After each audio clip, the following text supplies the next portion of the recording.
Hi, everyone. So I'm Jennifer Rittner, and I've been teaching in the department for, I guess this is my third year. So we'll see what happens with this interim chair. This is a big seat to fill here, but I'm going to try to just tell you what I'm doing in my class. So I've been teaching approaches to design history. And for me, this has meant really thinking about the ways in which design history is typically taught, which, as I have always seen it, and through an art history lens as well, usually some extremely well-heeled art historian tells you all the things you should know that have happened in art history. But I have to say that that's not really of interest to me. That's not how I think. I'm more interested in helping individuals surface the meanings and the ideas and the sort of connections that they can build from doing historical research. So the way I approach design history is not by telling you what you should know, but actually teaching you an historical method that allows you to ask questions on your own and to use the lenses that you want to bring into the room, into your professional practice, to become a more critical thinker around history. So for me, I'm interested in having you think about how we learn history, how we learn about history, what we learn from history, how we learn to be critical thinkers about history, how we learn to construct meaningful, factual, critical narratives about history, which often means reframing the way history has been taught in the past, and particularly learning to decenter marginalizing historical frameworks in the teaching of history. For me, in the past, when I've taught this class, and this is kind of a new construct this year, I'm just developing this methodology actually for the first time this year as we're doing 15 weeks of this, or a little bit under 15 weeks. In the past, I was really brought in to talk about design history from the perspective of marginalized or disenfranchised communities, and I think that's really interesting as well, and I can certainly lecture about that, but it's been more interesting for me to have my students come in and actually do this work together and collectively to surface ideas in design history that are meaningful.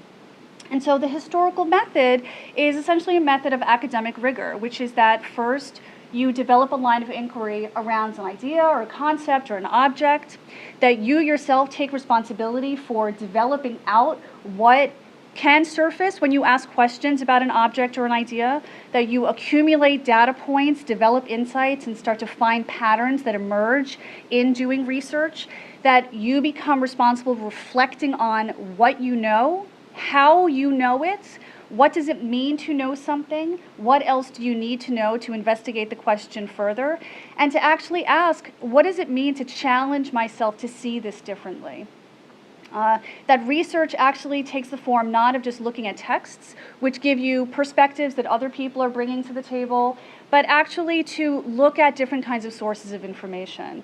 And importantly, you'll see that we really decenter text a little bit in this class more than is normal, but we center the object and how we start to understand history or ideas in history.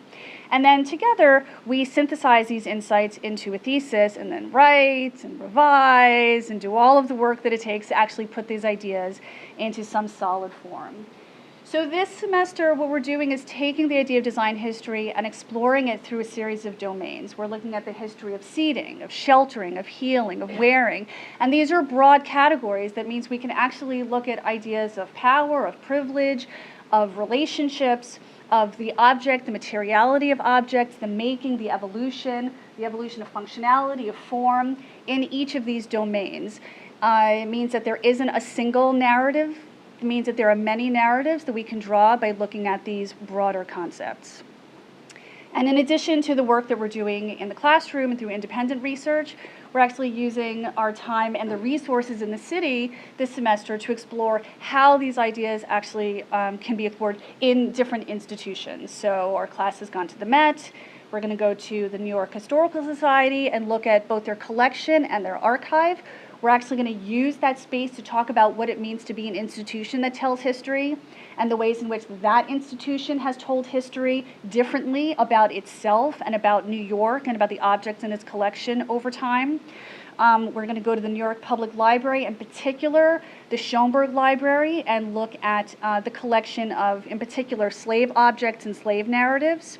And then we're going to go to Weeksville, which is an historic community in Brooklyn. So we're looking at the design of space, the design of communities, the design of codified society, and also the ways in which texts tell stories that are not always true stories, and how we unpack what is being told through text.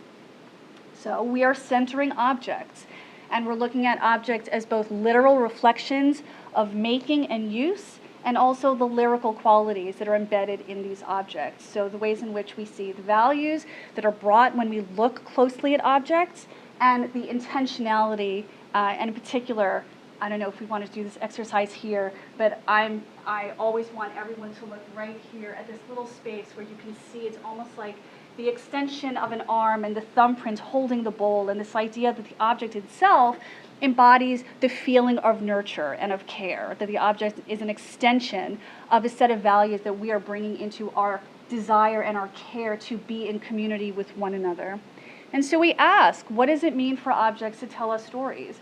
That they tell us stories about utility, yes, and functionality, of course, that we can ask questions about the methods of production and the kind of tools that are used to make these objects, and also about the availability of material, which brings us into questions about commerce and trade, that we can use these objects to tell stories about relationships, about people and our relationship to the natural world, that we are obviously unpacking a lot of ideas about cultural values and what it means to look at these objects in the past and the values that are perpetuated all the way into the present, and of course, issues of status and access and privilege. And we do that with objects that seem very heady and beautiful and historic and monumental, but we also do it through objects that are very simple, very ordinary.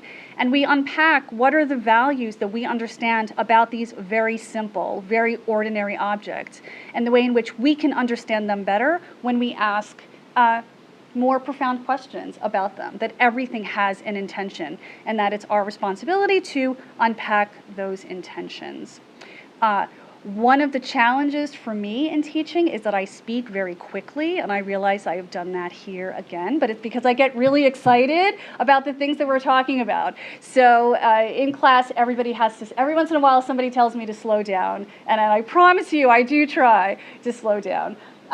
But these are the kind of issues that we are talking about in Approaches to Design History. And so we look forward to learning with all of you. And after we have a chance to go through all of the presentations, maybe students will show you some of the work that we've been doing to visualize some of the questions that we are asking here about design history. So thank you.